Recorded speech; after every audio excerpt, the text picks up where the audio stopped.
Alô, amigos, bem-vindos ao Gente que Fala ao vivo, sempre de meio-dia a 1 pela Rádio Trianon, AM 740 São Paulo, a Rádio Universal, AM 810 Santos, AltV, www.altv.com.br, com reapresentação 6 horas da tarde. Estamos também na TV Guarulhos, canal 20 UHF, canal 3 da NET em Guarulhos, 11h30 da noite. Nosso blog... Conheça nossos colunistas e colaboradores, gentequefala.com.br, nossa fanpage Facebook/programa Gente que Fala. Participe também pelo WhatsApp 974012235, chat no site da AltV, ainda um telefone que fica à sua disposição é São Paulo, 5052-6622. E como toda quinta-feira, gente do MPD que fala. MPD é movimento do Ministério Público Democrático. Dr. Arthur Miliari Júnior. Prazer tê-lo aqui, doutor Arthur. Prazer é todo meu, mais uma vez, para a gente prestar esse serviço de utilidade pública à população. Convidados pelo MPD a participar desta edição de Gente que Fala, advogada previdenciária, doutora Vanessa Viduto. Prazer tê-la aqui, doutora Vanessa. O prazer é todo meu. A senhora é mestre em Direito, eu preciso botar o óculos aqui, senão... em Direito das Relações Sociais pela PUC, é isso? PUC de São Paulo, isso mesmo. Também conosco o economista, diretor da Fiesp, doutor Ricardo Gamal. Prazer tê-lo aqui, doutor Gamal. É um grande prazer sempre estar aqui contigo e com os internautas e os ouvintes para falar sobre os assuntos do Brasil e do mundo. Juiz doutor Alexandre Cunha. Boa tarde, doutor Alexandre. Boa tarde, Zancopé. Agradeço também a oportunidade de estar aqui discutindo os assuntos importantes para a gente. O senhor é juiz, mestre e doutorando em Direito do Estado, é correto? Não Isso mesmo. Corretamente?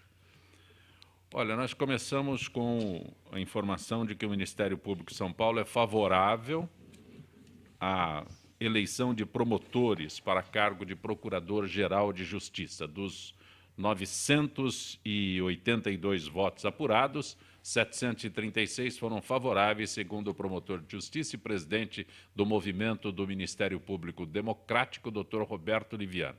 A votação exprime com nitidez o desejo de democratizar o Ministério Público de São Paulo, permitindo candidaturas de promotores. Doutor Arthur, o senhor que é promotor de Justiça, representante do Ministério Público Democrático, este é um assunto que sempre se discute, né? E não se chega, lamentavelmente, a nenhuma conclusão. Esse é o desejo da classe. O Ministério Público como um todo é uma instituição extremamente democrática. Lá a gente decide qualquer coisa pelo voto. Inclusive, nós fazemos a lista tríplice. Agora nós temos aí, no plano federal, a situação do Procurador-Geral da República, Dr. Rodrigo Janot, que, embora seja o Procurador-Geral, ele também está no processo de eleição. Sai a lista tríplice, desses 3 nomes vai para o governador, aqui no estado de São Paulo, ou vai para a presidência da República para que escolha qualquer um dos 3. Não significa que o mais votado seja aquele que seja o eleito, seja o indicado para o cargo. Nós já tivemos aí algumas situações no estado de São Paulo, em outros estados. Então, a gente vai escolher, dentre todos os membros, 3 para ser o chefe da instituição. E o que nós decidimos, através de um plebiscito feito à classe, é que possa também promotores, não procuradores de justiça, quer dizer, nós começamos como promotores e depois passamos a procuradores de justiça. No plano federal, nós entramos como procurador da República e passamos depois a subprocurador da República e aí subprocurador-geral e depois a procurador-geral da República. Então, são as 2 instituições. O que se decidiu aqui é que qualquer promotor, desde que tenha um pouco de idade, né, ou algum tempo de carreira, geralmente 10 anos de carreira e mais de 35 anos de idade, que ele possa também ser candidato a procurador-geral. Ou seja, pessoas que não tiveram interesse em fazer carreira para cima. Eles foram para uma cidade, estão lá e pararam na carreira por opção pessoal. Então, eles podem também ser procuradores gerais, quer dizer, pode se candidatar ao cargo de procurador-geral. Doutor Arthur, o senhor fez a referência a isso, causa muita estranheza, eu sempre me questiono sobre isso. É uma lista tríplice e o senhor diz nem sempre o mais votado é o escolhido. Não é estranho que o perdedor seja escolhido? Se não é o mais votado, é o segundo. Quem é segundo? O Nelson Piquet diz: o segundo é o primeiro perdedor. Então, se não é. Exatamente. Nós já tivemos o caso, né? Sim, Tivemos sim. vários, né? Vários casos Parece que na até situação. no caso do governador Mário Covas, ele tinha, Mário todos Covas- eles tinham decidido que o primeiro colocado Exato. era o escolhido. Mas Depois mudou um pouco. Mas é aí que está. Quem vê de fora pensa assim, poxa, mas coisa estranha. Mas, na verdade, qualquer um dos promotores, qualquer um dos procuradores pode ser candidato. Basta ele lançar o seu nome. Então, nós já tivemos aí eleições que tiveram 6 candidatos. Desses 6, saem 3. Desses 3, o governador vai escolher um deles. Então, é estranho para quem vê de fora, mas faz parte do jogo. Para isso, nós teríamos que mudar a Constituição e não teríamos aquele autocontrole feito pelos outros poderes. O que torna interessante a justiça é exatamente isso, como é no Poder Judiciário. A cada 4 juízes que sobem da carreira, de baixo, vão para desembargadores, reserva-se um cargo para o Ministério Público. Sobe mais 4, reserva-se um cargo para a advocacia. Então, nós temos esse chamado quinto constitucional. O quinto cargo é constitucional, ou é MP ou é advocacia. Isso faz com que o sistema fique bagunçado. Porque você imagina se nós tivéssemos 5 desembargadores subindo toda hora, ou só desembargadores subindo juízes de carreira, o que iria acontecer? Se você tem um grupo de juízes liberais, gera um caos social terrível. Ou, ao contrário, de condenadores. Só condenam. Não querem nem ouvir a defesa. Porque, às vezes, tem réu que é inocente. Ele é acusado, mas é inocente. Então, ele vai provar a inocência em juízo. Então, se você não tiver esse controle, essa briga, né? Esse equilíbrio, essa briga ideológica entre acusadores, defensores, juízes e tal, você cria uma casta dentro da sociedade. Esse é o sistema que eu penso, é um sistema melhor até hoje utilizado. Doutor Alexandre? É difícil falar de outra instituição assim, né? Qual seria o melhor modelo. Agora, de fato, gera alguma preocupação quando a gente vê que as pessoas mais votadas, né, para assumir esses postos de cúpula aí no Ministério Público não sejam preteridas pelo Executivo e, coincidentemente, quando esse primeiro colocado não é escolhido, a gente vê que não há tantas ações propostas quanto em face do chefe do Executivo, né? Gera uma preocupação. A senhora quer se manifestar, doutora? Eu concordo com os doutores. Eu entendo que deve haver uma preservação do interesse em colocar como o chefe da instituição aquele que a maioria entende que melhor vai representá-los e não quem tem mais interesse relacionado com o chefe do Poder Executivo. O que Sem um dúvida. economista analisa sobre isso? Eu vejo, claro, que a gente procura sempre trazer a maior democracia possível aos poderes, né? Nos Estados Unidos, os juízes são eleitos, por exemplo. Eu não sei sobre a promotoria, como acontece lá. São eleitos. Mas não todos, aí viu, não sei Ricardo? o que os nossos debatedores têm a comentar sobre isso. Qual é o melhor sistema? Ricardo, O sistema brasileiro é melhor não ou todos Eu não os tenho uma juízes opinião lá tão formada. são eleitos. Ali, nos Estados Unidos, pelo menos o contato que eu tive com o sistema deles, os estaduais, né, na maioria dos estados são eleitos, os federais acontece um sistema de nomeação, né, próximo ao nosso sistema federal aqui, mas é inferior, imagino eu, no que se diz respeito ao concurso público, né, que é uma coisa que desde a Constituição de 88 no nosso sistema, né, vem se estendendo, é a regra para assumir cargos no funcionalismo e é um avanço. Às vezes a gente tem uma série de problemas no nosso sistema, mas a gente tem coisas muito boas se comparados ao sistema de outros países. E os Estados Unidos, em termos de judiciário, não me parece ser um exemplo a ser seguido. Inclusive lá, cada vez mais há críticas com relação à eleição desses juízes, no que diz respeito a financiamento de campanhas eleitorais, e se os juízes eleitos eles são suspeitos ou não para julgar as causas em que envolvem esses financiadores de campanha. Então, quanto ao concurso público, eu não tenho dúvida que o nosso sistema é melhor. Isso me faz lembrar uma situação que eu acho bastante grave, que é a nomeação da mais alta cúpula do Poder Judiciário, que são os ministros do Supremo Tribunal Federal, pelo chefe do Poder Executivo. Será que esse sistema não fica comprometido? Eu tenho uma posição claríssima a respeito disso. Eu acho que a função do ministro do Supremo Tribunal Federal e a nomeação dele deveria seguir o mesmo modelo que são para as instâncias inferiores. Sobem juízes de carreira e depois abre-se um percentual, poderíamos até falar assim, 1/3, para que o Poder Judiciário possa, ou o Poder Executivo possa fazer indicação. Essa é uma posição que eu debato já há mais de 20 anos. Por quê?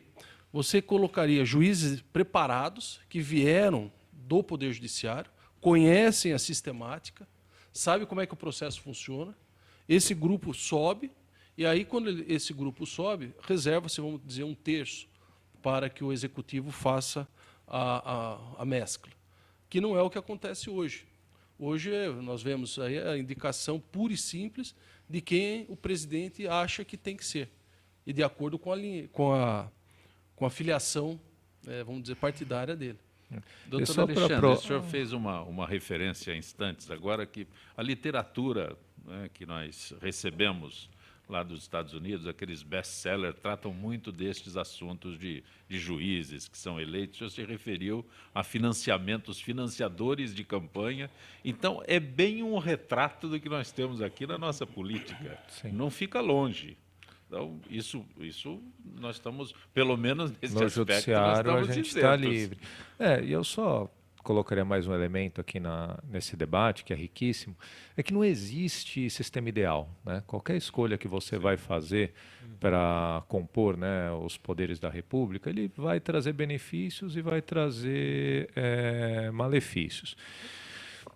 Né, no Supremo Tribunal que a gente discutiu agora, né, uma coisa que se coloca, por exemplo, é a questão de mandato. Né? Ainda mais hoje em dia você ter aumentado, né, de uma forma completamente abrupta, né, de um dia para o outro, a idade dos ministros para se aposentar para 75 anos, você gera uma situação que a pessoa vai ficar pode ficar num cargo desse por 40 anos. Né? Será que isso é democrático? Né? Então, hoje em dia, por questões políticas, né? Pelo que me parece, por questões exclusivamente políticas, sim, houve no esse aumento. ambiente, né, de disputa, né, principalmente entre o parlamento e o executivo, surge, né, desengaveta-se uma proposta que está sendo discutida há décadas, aprova-se a toque de caixa e virem-se. Né? Então, assim, qualquer escolha que vá ser feita tem benefício e malefício. A participação do Executivo na composição da Corte Suprema me parece algo natural. Agora, como isso vai ser feito? Né? E aí acho que é um pouco o que o Arthur está comentando. Né? Vai ter mais requisitos, né? Se exigir que desses candidatos não saiam, né, tenha que ter alguns, pertençam a algumas carreiras, ter um tempo maior, né, de exercício profissional. São coisas que estão colocadas. Então, eu acho que é importante debater isso, é importante a gente ter pé no chão, né, em momentos difíceis, né, que a gente vê que as coisas não estão funcionando muito bem. Sempre vem a pessoa com aquela solução mágica, né, então vamos agora eleger todos os juízes. Né, aí a coisa... Né, calma, a gente tem algumas instituições que são muito interessantes para amadurecer. E eu só encerro essa minha intervenção falando que, olha... O chefe do executivo, em qualquer lugar do mundo, ele tem um poder razoável ali na organização da administração.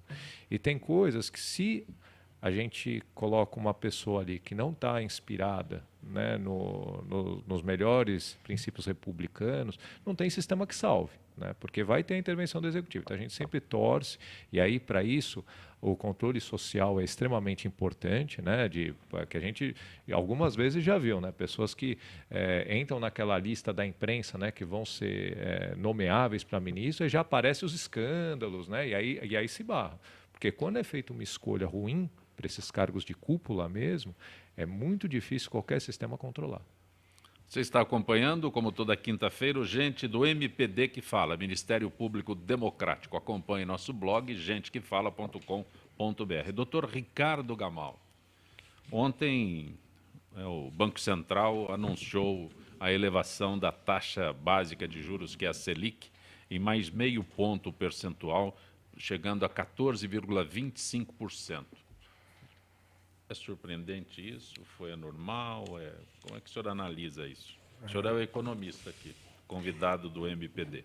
Então, dentro da linha governamental atual, em que é colocado exclusivamente uma pessoa muito ligada ao setor financeiro, num cargo mais importante, como se fosse um primeiro-ministro, que é o Joaquim Levy. Eu acho natural essa linha, ela é normal, mas eu não concordo absolutamente com ela. O senhor descreveu um quadro outro dia que o senhor teve no Gente que Fala que eu acho fantástico. Eu poderia repetir? Ah, sim, é como uma empresa que deve ao banco, coloca no seu caixa, como seu gerente financeiro, coloca esse mesmo gerente do banco no seu caixa, né? Aí esse camarada eleva os juros, não paga a luz, não paga a água, não paga os funcionários, né, mas os paga os fornecedores, juros. E aumenta os juros. Quer dizer, é uma situação, claro, a lógica é a mesma, claro, proporcionalmente, claro, nós estamos falando de um país, mas a lógica é parecida, né? Então, eu absolutamente não concordo com isso, eu acho uma aventura que está ocorrendo no país, de uma dívida de 2 trilhões e meio, pagando 14%, quase 300 bilhões de reais por ano. Não tem nenhuma escândalo de corrupção que chegue no chinelo disso, perto disso, né? Os bancos também são financiadores das campanhas eleitorais, precisamos questionar muito isso, o financiamento das campanhas pelas empresas, de uma forma geral, né? E o governo é fraco, se vê acuado, né? Não consegue reverter essa situação. Os juros nesse patamar vão provocar uma inflação muito maior. O que eu estou dizendo aqui, muitos economistas vão dizer, nossa, mas isso é um absurdo, quando os juros sobem, a inflação tende a cair. Mas não é verdade. Ao longo do tempo, o desestímulo à produção é tamanho que a oferta de mercadorias na praça cai muito e a inflação volta com muito mais força depois lá na frente. Então, é uma aventura incrível que está acontecendo nesse país agora, tanto que os vetos aos aumentos aos aposentados que estão ocorrendo, que a doutora Vanessa pode nos falar melhor sobre esse assunto, também aconteceram já. É uma política totalmente impopular, né, e contra o crescimento da nação. Doutor, o efeito multiplicador de 300 bilhões de reais por ano no mercado faria com que o país saísse da crise rapidamente e vencesse a inflação também, né? Porque estimula a produção, né? Estimulam os negócios, né? O capital financeiro é obrigado, quando ele não tem uma remuneração muito grande, ele é obrigado a se mover para o setor produtivo, não é? De forma que se aumenta a oferta de mercadorias no mercado. Antes que a doutora Vanessa se manifeste, por favor, doutor Arthur. Eu vejo esse aumento de juros como uma coisa muito preocupante. O Brasil está num viés de baixa terrível. O país quebrou, a realidade é essa. O país está quebrado. Em agosto do ano passado, 2014, eu dei uma palestra para um grupo de estudantes numa semana jurídica na Faculdade de Direito do Sul de Minas, sobre eleição de 2014 e as perspectivas para 2015. E eu falei lá com todas as letras e repito aqui, o Brasil está quebrado, o Brasil faliu. Eu como promotor de justiça de falência, estou lá há 17 anos, então eu acompanhei a alta do real, o crescimento do real, a estabilidade que nós tivemos e agora o déficit que está lá embaixo. Então, essa ideia de aumentar juros, isso impacta a população brasileira de tal forma que você não consegue produzir. Porque esse juros aqui que foi anunciado ontem, ele já vai ser embutido na produção que terminou ontem. Então, o empresariado vai ter que modificar o seu pensamento. Se ele tem empréstimos, isso vai afetar os empréstimos, já vai ter um acréscimo. O imposto vai ser gerado em cima desse valor. Então, a primeira coisa que o empresário para de fazer é pagar o Estado.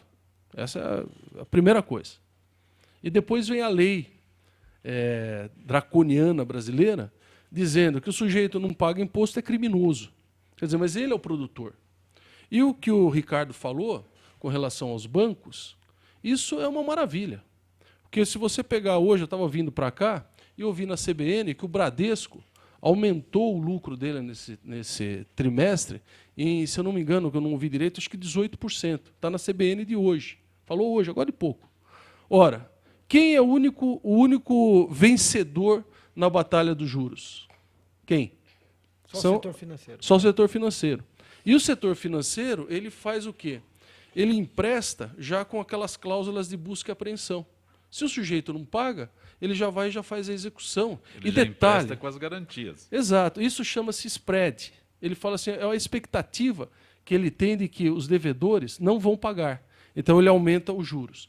Aumentando os juros normais deles, ainda tem a taxa Selic, que é acima dos juros, ou seja, é um plus.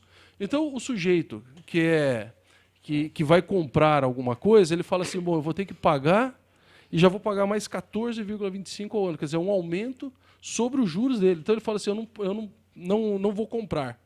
Ele não vai comprar, você vai lá nas montadoras de carro, tem estoques e estoques.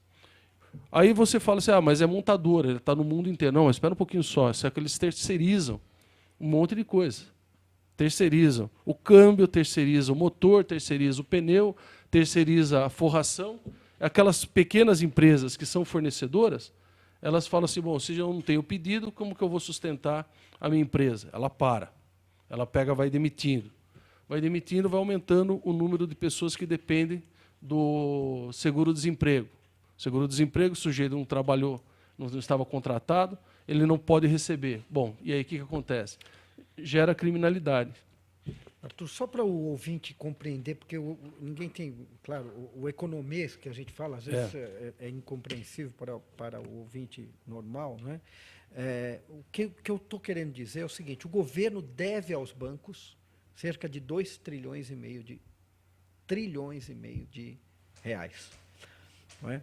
E paga juros em cima disso. Os juros são em 14% agora, ao ano, né? Que equivale mais ou menos 300 bilhões, mais ou menos, fazer uma conta por alto, né? O grande problema que existe nisso é que os bancos, quando recebem essa montanha de dinheiro, não têm mais interesse em emprestar para o particular, para a pequena empresa, para a média empresa, não é? Porque ele já tem um gerente dele lá dentro do governo, que é o seu Joaquim Levy, que vai garantir tudo, está garantindo esse pagamento.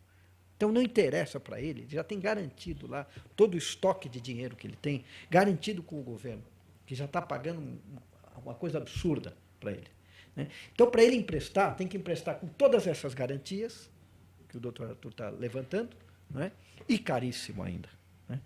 Isso é um adendo que eu faço. A senhora quer falar sobre a aposentadoria, eu vou pedir daqui a pouco com mais detalhes para a senhora. Vou aguardar, vamos lá. Ok? Doutor Alexandre? Ouvir o economista aqui é assustador. Na verdade, assim, né, quem está de fora da área e como cidadão, a questão é que reduziram os juros, né, no passado recente. Essa política não deu certo, né, e aí me parece que somou um monte de fatores aí que também não foram opções, né, que se mostraram não exitosas, né, essa administração de preços de preços das empresas públicas, né? Alguns setores que o governo tem uma intervenção muito forte na economia, não deu certo. Agora estão tentando fazer, né, algo diferente, uma política de juros mais tradicional. Acho que no governo Fernando Henrique, né, as taxas de juros eram tão altas. Vamos ver, né, o que vai acontecer, mas de fato, aumentando muito, né, gera esse problema na economia, né? Posso fazer uma réplica? Acontece que os juros que estavam anteriormente nunca foram baixos, já eram altos, né? Inclusive a nível internacional. Enquanto os juros a nível internacional estão em cerca de 0,5, aqui era 7, 8. O que é uma remuneração absurda para o capital. O capital financeiro não pode ter uma remuneração, maior que o capital produtivo. Vou lhe dar um exemplo. Um levantamento feito pela Fiesp mostra que o lucro líquido das indústrias médio no ano passado foi de 4,8%. Né? Enquanto que qualquer indústria, qualquer pessoa física ou banco, se colocasse ou colocar na Selic, deu por volta de 12%, o lucro líquido. Então, é um desestímulo à produção, à produtividade, à tecnologia, à cultura, à arte, a tudo. A única coisa que passa a valer no país é o dinheiro. E daí a corrupção aumenta mais, porque o dinheiro vale muito. né? As pessoas fazem qualquer negócio pelo dinheiro, né? É uma aventura que esse país está entrando há muitos anos. Isso não vai acabar bem, né? O desemprego vem aí fortemente, né? A inflação vai subir muito ainda, por conta dos juros também. Porque aí o desestímulo à produção, à tecnologia. Vou lhe dar um exemplo. Qualquer produto que uma companhia pode colocar no mercado, uma inovação tecnológica, demora pelo menos 5 anos para ser, entre pesquisa, laboratório. Isso custa dinheiro, né? Quando você tem, em 5 anos, o capital te remunera muito mais do que o risco que você vai ter, que a companhia vai ter de lançar algo novo, a inovação tecnológica é inibida no país. Então, ao longo do tempo, a desindustrialização vai acontecendo. Os juros altos são a pior droga que um país pode ter. Não pode haver nada pior. O que você acha que daria para fazer, então, Ricardo? Na minha concepção, eu sou minoria nos economistas, porque os economistas desenvolvimentistas, como eu, não estão no governo e geralmente não falam nem na televisão, né? Na televisão, geralmente, vão consultores financeiros, que ganham muito, inclusive, com os bancos, né? Então, tem os seus interesses. Mas, na minha opinião, os juros devem cair drasticamente. Deveriam cair drasticamente a 1%, 2%, pelo menos. A Dilma fez corretamente em abaixar os juros, como ela fez na TV, agora vai baixar, baixou, aí aconteceu isso. Os juros foram caindo pela pressão internacional, mas eles eram muito altos ainda. É um cancro, é um câncer no país. 7% é muito alto. É muito alto, é muito alto. Porque a remuneração do capital não pode ser tão grande. Não pode ser, né? No Japão, por exemplo, os juros são negativos. Para estimular o camarada que tem dinheiro a ir ao mercado e investir. Investir no setor produtivo. E nos Estados Unidos aumentou, deixa eu só colocar mais uma pitada. Nos Estados Unidos aumentaram os juros 0,05%. Preciso ir para o intervalo. Já a gente retoma nosso contato agora com a Gisele Souza, que é do setor de eventos da AFIPESP, Associação dos Funcionários Públicos do Estado de São Paulo. Gisele, uma boa tarde. Boa tarde, Zancopé. Boa tarde a todos os debatedores e os ouvintes do Gente que Fala. Gisele, funcionários públicos do Estado de São Paulo mantêm uma atenção especial com os associados que estão próximos da aposentadoria e também os já aposentados. O programa foi criado para estar presente na vida das pessoas nessa fase delicada. Eu pergunto a você como funciona o programa nessa nova etapa. Funciona, Zancopé, por meio de cursos, palestras, filmes e discussões. O programa Nova Etapa tem a missão de preparar o associado para outra fase da vida, pós-aposentadoria. O projeto tem o objetivo de fazer com que o associado descubra novos caminhos, novos propósitos, enfim, nova forma de conduzir a sua vida. Gisele, de que forma são apresentados os cursos, palestras e afins? Com o propósito de desenvolver atividades que visam a valorização do servidor público como pessoa e profissional. Os cursos e as palestras promovidas são informativos.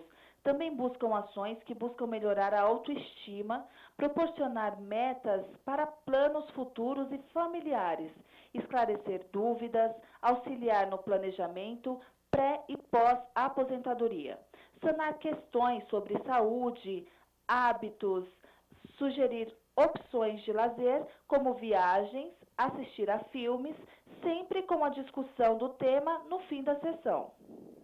E um detalhe, existe um limite para a idade dos que participam? Por ser um programa voltado aos assuntos de aposentadoria, apenas parte dos associados podem participar deste projeto, como aqueles que estão há 3 anos da aposentadoria e os já aposentados. E como o programa foi idealizado? A ideia foi sugerida pelos associados e o gênero do programa é conhecido em repartições públicas e empresas privadas, como o Programa de Preparação para a Aposentadoria, PPA.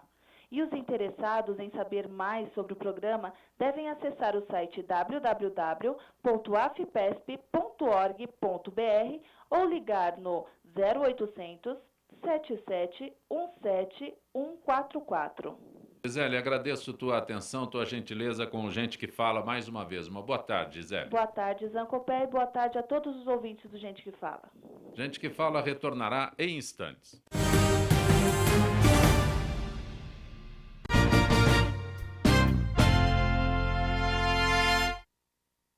Tudo tem a ver com alguma coisa. De onde vem a água que a gente bebe? Da torneira. E nada a ver. Vem dos rios que nascem da mata. Sabia que a gente só respira por causa das árvores? A árvore respira? Respira. A árvore respira. E o que você tem a ver com isso? Meu ar. Minha água. Minha árvore. Meu ambiente. Mata Atlântica! SOS Mata Atlântica. Mais 25 anos.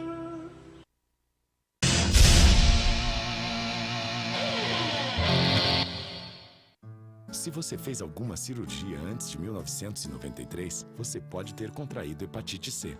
Por isso, você precisa fazer o teste. A hepatite C pode ficar anos sem apresentar sintomas, podendo evoluir para câncer, cirrose e até levar à morte. Não corra esse risco. Procure uma unidade de saúde e faça o teste. Ele é rápido, seguro e sigiloso. Quanto antes for feito o diagnóstico, melhor.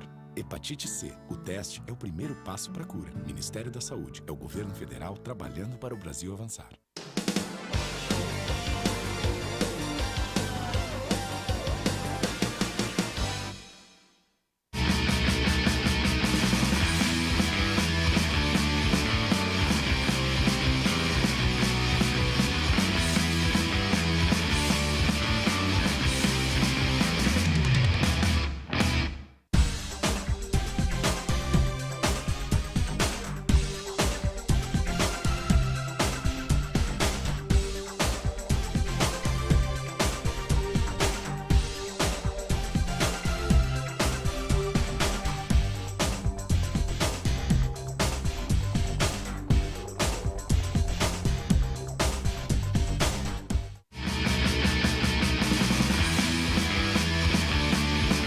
Olá, eu sou João Carlos Bondan e apresento aqui na UTV toda segunda-feira, a partir das 14 horas, o programa Saúdes, com o apoio da Quantum Bio.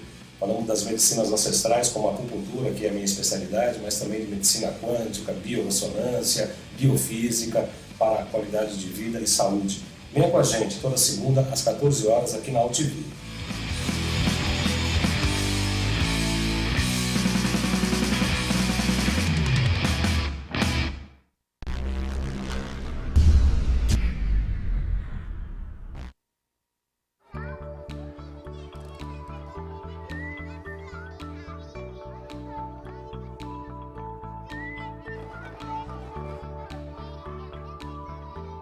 Quando uma criança desenvolve seu potencial, as portas do mundo se abrem para ela.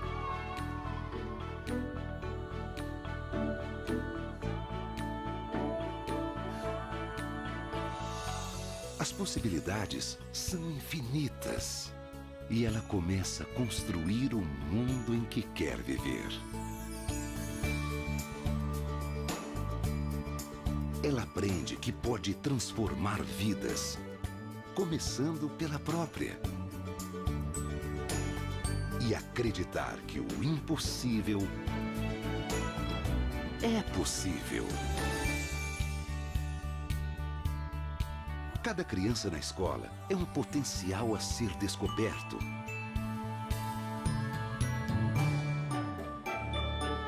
Potencial de realizar sonhos, não importa o tamanho.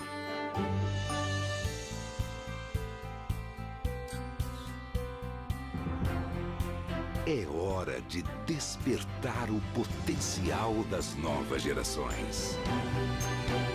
As crianças são o futuro. A educação é o presente.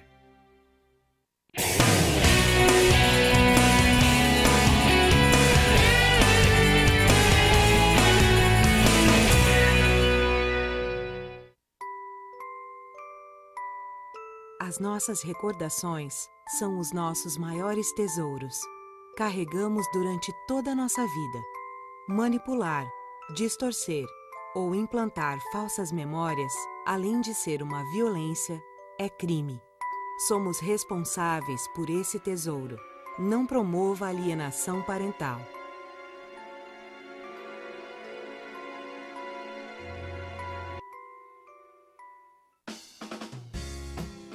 Você já ouviu falar na Lei de Zoneamento? Ela está em discussão na Câmara de Vereadores e existe para planejar melhor a nossa cidade. Definindo como vai ficar a sua rua, o seu quarteirão, o seu bairro, dizendo onde pode ter comércio, moradia, emprego ou áreas verdes. Quer saber mais? Acesse o nosso portal. Participe, uma cidade melhor também passa pelas suas mãos.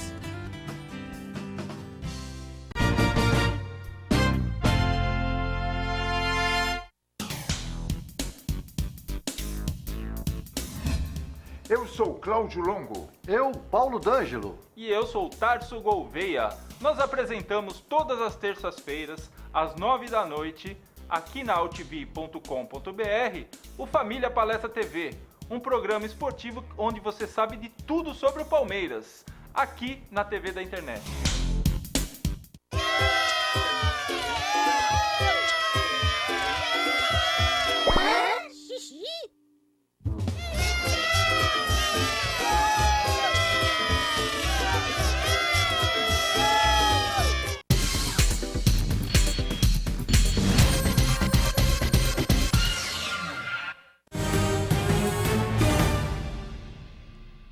Você está conosco no Gente que Fala, como toda quinta-feira, gente do MPD que fala, o Movimento Público Democrático. Conosco hoje, o promotor de justiça, doutor Arthur Miliari Júnior, o economista diretor da Fiesp, doutor Ricardo Gamal, o juiz mestre doutorando em Direito do Estado, doutor Alexandre Cunha, a advogada previdenciária, doutora Vanessa Viduto. Algumas perguntas aqui. Doutor Gamal, o Jaime do Jardim Bonfilioli. Como foi possível que lideranças empresariais de São Paulo tenham participado de um almoço de um deputado federal que está sendo investigado na Lava Jato por corrupção? Desconheço esse almoço. Não fui a ele também. Não iria. Com certeza não fui. Basta, né, doutor Gamal? Tem uma outra... Deixa eu só contar essa aí. Você vai ter que pedir certidão de antecedentes criminais para o cara que te convida. Doutor Alexandre, como ficou o caso, essa pergunta é do Mário de Santana, como ficou o caso do procurador paulista que estava sendo investigado por 2 corregedorias, por não ter atendido demanda da Justiça Suíça sobre o caso do cartel de trens e metrô? É o Mário de Santana. Olha, não conheço especificamente esse caso. Né? Não sei nem se já teve alguma ação judicial. A gente sabe o nome do promotor, ele afirma? Não, Arthur, só tem a pergunta é essa. Eu ouvi dizer também a respeito desse caso, mas como corre em segredo de justiça... Em segredo? Está em segredo de justiça. Eu sei qual é o caso, sei quem é a pessoa, e depende da investigação, né?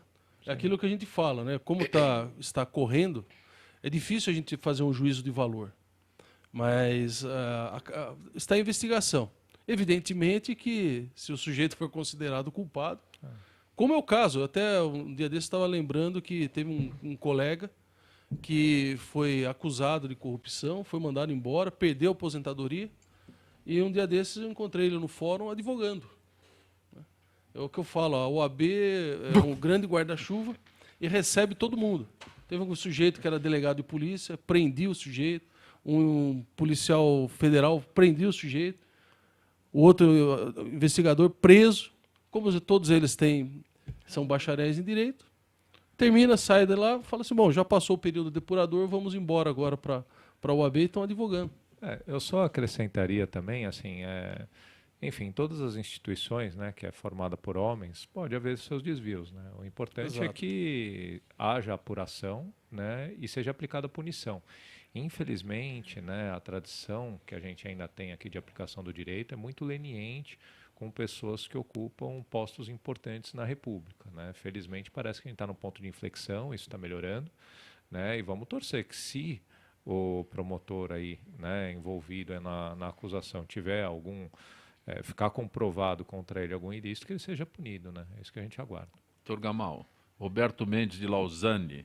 Se há uma grave situação financeira denunciando o futuro negro para o Brasil, por que será então que a General Motors anunciou terça-feira que investirá milhões de dólares em nosso país?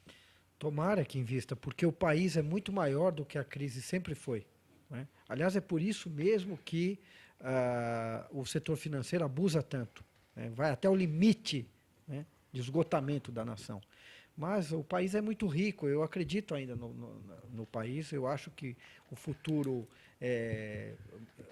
um pouco distante pode ser bom, acho que o desemprego que vem aí não é grande, não será muito bom para o país, pode haver um pouco de desespero e politicamente algo imprevisível pode acontecer, pode se instalar até algo mais à esquerda ou à direita, com alguma extremidade, não é?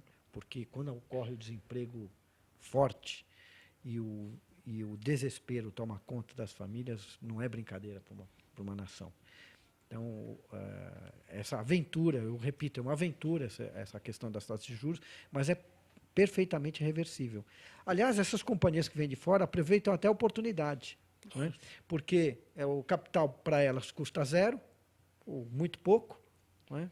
Vem e é uma oportunidade para locação, até para mão de obra, para tudo. Elas vêm até como uma oportunidade para o futuro, que elas não pensam a curto prazo, pensam a mais a médio prazo. Doutora Vanessa Viduto, aliás, o doutor Gamal se referiu há instantes sobre as informações que a presidente Dilma Rousseff vetará a regra de correção do salário mínimo a todos os beneficiários da Previdência Social. Essa regra...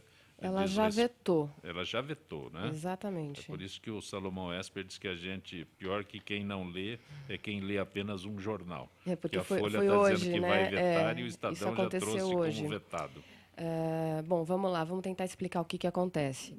A presidente Dilma se comprometeu no governo anterior com as centrais sindicais, com as associações dos aposentados, a revalorizar as aposentadorias, porque as aposentadorias estão desvalorizadas, elas não foram reajustadas ao longo dos anos, com índices que corrigem a inflação de modo a acompanhar. Então, o aposentado perdeu completamente o poder de compra. Só para relembrar, quando existe o reajuste do salário mínimo, é um índice. Aí o reajuste das aposentadorias e pensões... Isso é um outro índice previsto em lei, inferior, que é o INPC. Inferior ao que ela aplica no salário mínimo. Essa política de revalorização foi aplicada só em relação ao salário mínimo. Então, os aposentados que recebem aposentadoria no valor do salário mínimo, de fato, tiveram uma valorização dos seus benefícios. Só para a gente ter uma ideia, eu peguei aqui os últimos 5 anos, de 2010 para 2015, o salário mínimo teve um reajuste de 55,24%. E as pessoas que recebem o benefício da Previdência acima do mínimo tiveram um reajuste de 26,40%. Então, quem recebe uma aposentadoria, recebia, né, há 5 anos, mais ou menos, um pouco acima do mínimo, hoje está recebendo o mínimo. Está praticamente equivalente ao mínimo. Isso é um problema muito sério, porque o aposentado ele está numa fase da vida em que o custo de vida dele é muito mais alto, a saúde dele custa mais, ele precisa adquirir medicação, enfim, ele não consegue sobreviver com uma aposentadoria que perdeu completamente o poder de compra. É óbvio que a gente está vivendo um problema econômico grave e a presidente atribui esse veto ao ajuste fiscal, mas eu acredito que isso não pode ser visto só como uma questão de ajuste fiscal. O aposentado também precisa ser visto como um investimento, como um público consumidor. E, em contrapartida a esse veto, a gente vê uma atitude, ao meu ver, bastante contraditória, que é a ampliação do crédito consignado do aposentado de 30% para 35%, que é o que acabou de acontecer. Então, a presidente permite que o aposentado possa comprometer, através de empréstimos bancários, 5% a mais dos seus recursos advindos da aposentadoria com empréstimos bancários. E os bancos assediam de uma maneira bastante cruel o aposentado, que é vulnerável, porque já está numa situação bastante crítica, precisa do dinheiro. Em contrapartida, o que aconteceu? A Serasa divulgou agora, recentemente, que os aposentados, o número de pessoas acima de 60 anos na lista dos inadimplentes subiu. Então, você veta a valorização das aposentadorias, joga o aposentado para os bancos, permite que eles comprometam mais de 30%, mais de 1/3 dos seus rendimentos com empréstimos bancários. E essa é a situação crítica em que os aposentados se encontram. Esse negócio é tão cruel, hoje é tudo, né, nesses caixas eletrônicos, a maior parte das pessoas é destra. Então, se você não quer, e vem lá, né, a oferta vem imediatamente, aceita ou não. Então, o aceita é do lado direito. eu conheço várias pessoas que pegaram empréstimo sem querer, porque tem que fazer a recusa do lado esquerdo. Mas é tão automático você com a mão direita operando ali, que você aceita sem querer. Então, imagine naqueles que são menos ainda favorecidos, com Sem orientação dúvida. e Você tem um tudo mais. público carente de recursos, numa fase da vida que já dedicou o trabalho para o crescimento do país, já investiu o trabalho, numa fase da vida que deveria ter uma retribuição para ter uma velhice digna, e que é estimulado a recorrer aos bancos, a pagar juros para os bancos, e sem estarem preparados a administrar esse orçamento, a esse comprometimento do seu orçamento mensal, com dívidas, com créditos fornecidos pelos bancos. E lá no escritório, a gente percebe que a situação é tão absurda que, muitas vezes, antes mesmo do aposentado, da gente ter conhecimento que aquela aposentadoria foi deferida no INSS, ele já está recebendo um telefonema de uma instituição bancária oferecendo crédito. É mais um setor da população que se torna presa inerme para os bancos. É uma coisa loucura. E aposentado não pode fazer nada, né? Vai protestar contra o governo, falar, não tomo mais. Por isso que o meu aposentado remédio de continua pressão. trabalhando, né? É por essa razão que os aposentados são obrigados a continuar no mercado de trabalho até o limite aí que conseguirem, que a saúde Porque permitir. as pessoas em idade produtiva, né, podem fazer greve, né? O aposentado só pode parar de tomar o remédio de pressão, protestar contra o governo, parando com o remédio do diabetes. Esse é o protesto que o aposentado pode fazer. Não tem a mínima força, não vale nada. Com certeza não vale nada. Essa história toda, lamentavelmente. Sim, eles estão apenas engrossando a lista aí dos inadimplentes. E fora os aposentados que são assediados até pela família para que peguem empréstimos. Existe isso também. Ah, né? sim. monte, A de família monte. assedia o aposentado porque é um juros menor, né? Como é um risco muito menor para o banco, é um juros muito menor, é um juros de 27% ao ano, enquanto que um juros de um empréstimo comum é de aproximadamente 100%. Então, é um empréstimo muito atrativo, mas isso desequilibra completamente a vida dessas pessoas. Recebemos aí em casa um amigo do Canadá e estávamos comentando sobre essa questão de crédito no Brasil. Os estrangeiros nem acreditam no tamanho dos juros aqui. Não, espera um pouquinho. Eles não conseguem compreender como é possível um ambiente econômico e socioeconômico sobreviver dessa forma. É uma loucura total. Doutor Alexandre, a Justiça Federal aceitou denúncia contra executivos ligados à Odebrecht, né, contra o presidente Marcelo Odebrecht e outras 12 pessoas investigadas na Operação Lava Jato. Com o recebimento da denúncia pela Justiça, a partir de agora, são réus na ação penal que vai apurar os supostos crimes. Entre os denunciados também aparece o doleiro Alberto Youssef, diretores... A lista é longa, né? Sim. A lista é longa e repetidas vezes anunciada. Eu fico imaginando a consequência disso. Eu vejo com muito bons olhos assim o que está acontecendo, mas lógico, aí a gente com aquela luz amarela, né, que a gente precisa tomar sempre cuidado para que a pressão que a mídia faz, né, para que esses fatos sejam revelados, efetivamente não desvirtuem o encaminhamento da operação que, até onde se sabe, vem sendo muito bem feita lá pelo Paraná. O senhor é bastante jovem, mas até para ler aqui a gente tem que ter cuidados que antes não eram tão necessários. Eu sou obrigado a ler aqui, vai apurar os supostos crimes. Né? Sim. Então, esses supostos, se não tiver aqui, antes a gente poderia dizer, a gente poderá apurar os crimes, então já é uma condicional, mas hoje se não tiver o suposto aqui, sim, eu corro um sério risco. E assim, aí qual é o problema que a gente tem, né? Enfim, a gente tem toda essa cultura do país, né, que infelizmente é um passo a ser dado rumo à civilização, a lei valer para todos, né? E a gente está nesse momento, né, que parece que vai começar a valer e ainda há muita resistência para que isso aconteça. Então temos que tomar cuidado, né, assim, a mídia, isso tem um papel fundamental de não condenar, né, as pessoas antes de efetivamente haver um juízo de condenação. Por outro lado, a gente vê também com atenção, né, deve ser visto com atenção alguns movimentos do Congresso, né, agora a delação premiada, querem impedir a delação premiada de quem vai preso.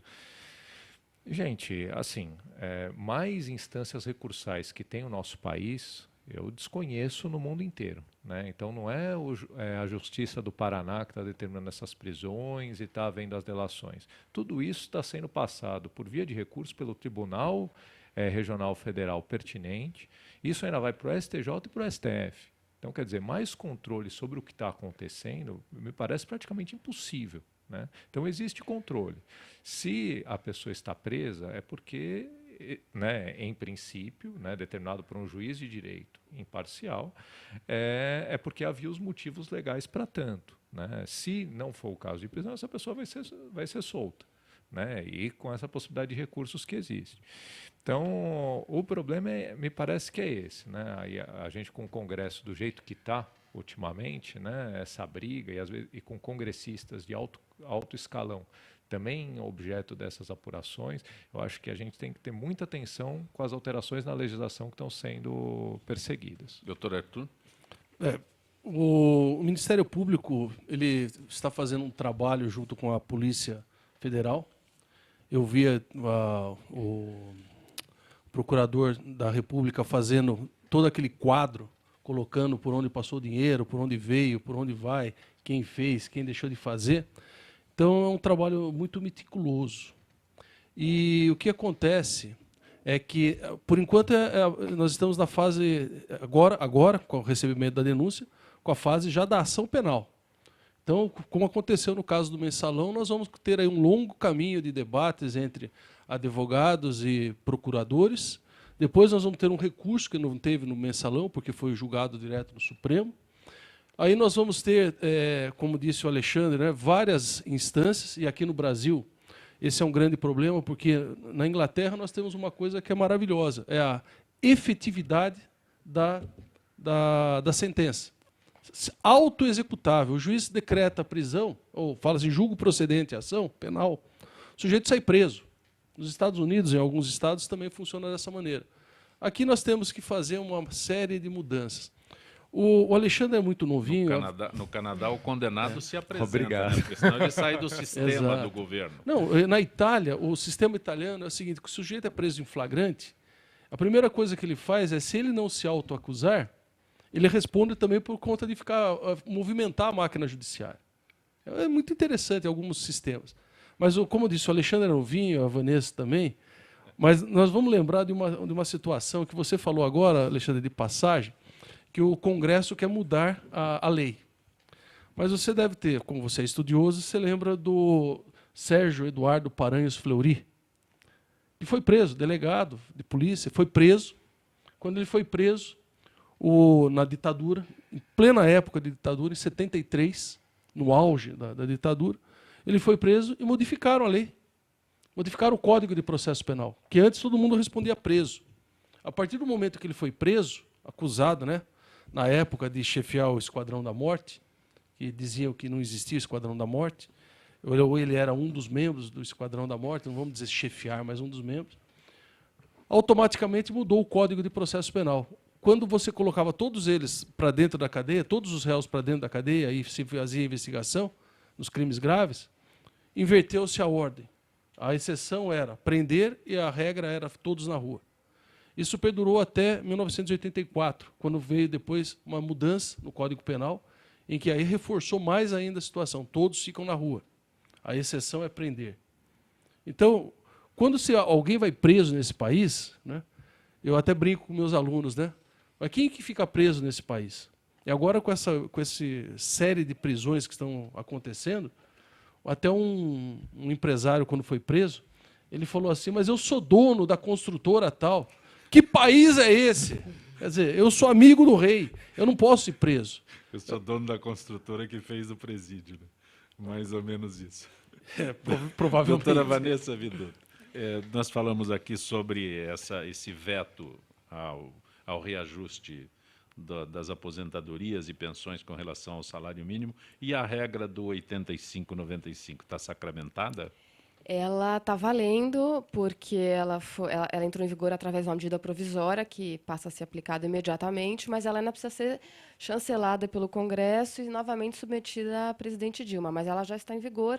Inclusive, o INSS já está recebendo os pedidos de aposentadoria com essa nova modalidade que, somando o tempo e a idade da mulher que atingiu 85 pode se aposentar sem incidência do fator previdenciário, e o homem que, somando o tempo de contribuição e a idade atingir 95, também pode se aposentar sem o fator. Lembrando que o homem precisa ter, no mínimo, 35 anos de contribuição e a mulher 30 anos de contribuição. E é uma regrinha progressiva, que a partir de 2017 aumenta 1 ponto a cada ano, até 2022, quando essa soma vai atingir 190. Essa progressividade... A caixinha de maldades foi aberta. Essa progressividade que foi introduzida pela presidente Dilma numa nova medida provisória, ela foi justificada pelo seguinte: a expectativa de vida do brasileiro aumenta a cada ano. Então, você não poderia ter uma regra estanque, uma vez que essa expectativa de vida aumenta, então haveria um desequilíbrio do caixa da Previdência Social.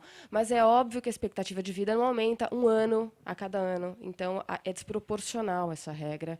E em 2022 vai ficar bastante complicado para que o aposentado consiga se aposentar sem a integralidade da sua média.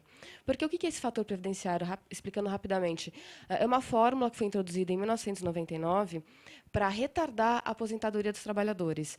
Quem se aposenta relativamente jovem passa a sofrer uma incidência de acordo com a expectativa de vida, um redutor na média da sua aposentadoria. Só que as pessoas não esperaram para se aposentar. Isso não aconteceu no Brasil, porque a aposentadoria no Brasil, na verdade, é um recurso extra que o trabalhador tem. Ele continua trabalhando até o fim da sua saúde, ele não consegue viver da aposentadoria. Então, ele não esperou para ter uma aposentadoria melhor. Uma vez preenchidos os requisitos, ele ia lá, pegava a aposentadoria e tinha a incidência do fator, se aposentava relativamente jovem, porque o brasileiro começa a trabalhar muito cedo, então, com 40 e poucos anos, 50 anos, já está apto a se aposentar. Então, teve uma perda aí de 30% a 40% no valor da sua aposentadoria. O problema é que esse aposentado, quando de fato ele não pode mais trabalhar, ele vai viver dessa aposentadoria. Essa aposentadoria com redutor, já lá na largada, terrível, com uma correção que não corresponde à inflação. Quer dizer, ele vai viver... Está condenado. Doutora então, Vanessa, veio essa regrinha como um alento para os aposentados. Doutora Vanessa Viduto, eu agradeço a tua gentileza de ter participado do nosso Gente que Fala, gente do MPD que fala. Foi um prazer participar do programa. Doutor Alexandre Cunha, grato mais uma vez por ter vindo ao Gente que Fala. Eu que agradeço, Zancopé. Doutor Ricardo Gamal, sempre bom tê-lo aqui. É um prazer poder falar no Gente que Fala. Doutor Arthur Miliari, que é promotor de justiça e integrante do movimento do Ministério Público Democrático. É muito bom tê-lo aqui. Muito obrigado pelo convite e estaremos à disposição sempre que convidado. Quinta-feira temos outro Gente do MPD que fala. Tomara, okay? Ótimo, estamos esperando. Gente que Fala tem a direção-geral do jornalista Fausto Camunha, a diretora de produção Zenilda Salvato, redação Raela Brandão, Pedro Schiavon, na pauta José Carlos Sicarelli, produção cultural Ricardo Godoy, na rádio Trianon, Benebene, Cléo Rodrigues, Neildo Neres, Ricardo Valim, na direção da UTV Alberto Luquete, na técnica James Eduardo, Marcelo Fontan, Sérgio Oliveira e Iago Matsumoto. Estaremos de volta amanhã, meio-dia. Gratos, até lá.